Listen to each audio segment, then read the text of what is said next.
ഇടുക്കി ജില്ലയിൽ പോളിംഗ് ശതമാനം വർദ്ധിച്ചെങ്കിലും വോട്ട് ചെയ്തവരുടെ എണ്ണത്തിൽ വലിയ കുറവ്.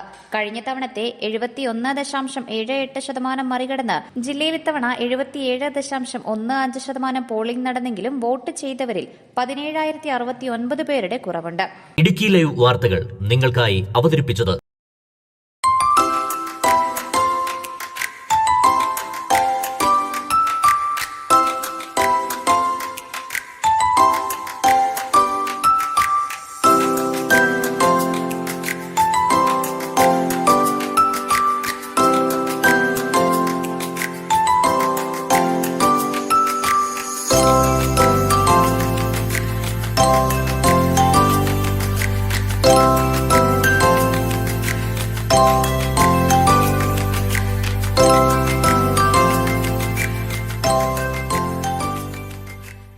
കഴിഞ്ഞ തവണ 6,38,442 പേർ വോട്ട് ചെയ്തപ്പോൾ ഇത്തവണയാകെ 6,21,373 പേരാണ് വോട്ട് ചെയ്തത്.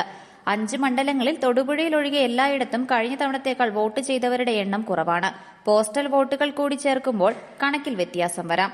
തൊടുപുഴ ഒഴികെയുള്ള മണ്ഡലങ്ങളിൽ SIR വഴി 15,000-ന് മുകളിൽ വോട്ടർമാരുടെ കുറവ് ഇത്തവണ ഉണ്ടായിരുന്നു. ഇതാണ് പോളിംഗ് ശതമാനം ഉയരാൻ കാരണമായി വിലയിരുത്തുന്നത്.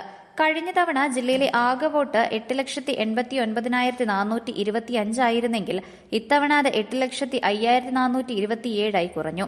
3,09,160 സ്ത്രീകളും 6 ട്രാൻസ്ജെൻഡേഴ്സും ഇത്തവണ വോട്ട് രേഖപ്പെടുത്തി. News desk Idukki live. Idukki live വാർത്തകൾ നിങ്ങൾക്കായി അവതരിപ്പിച്ചത്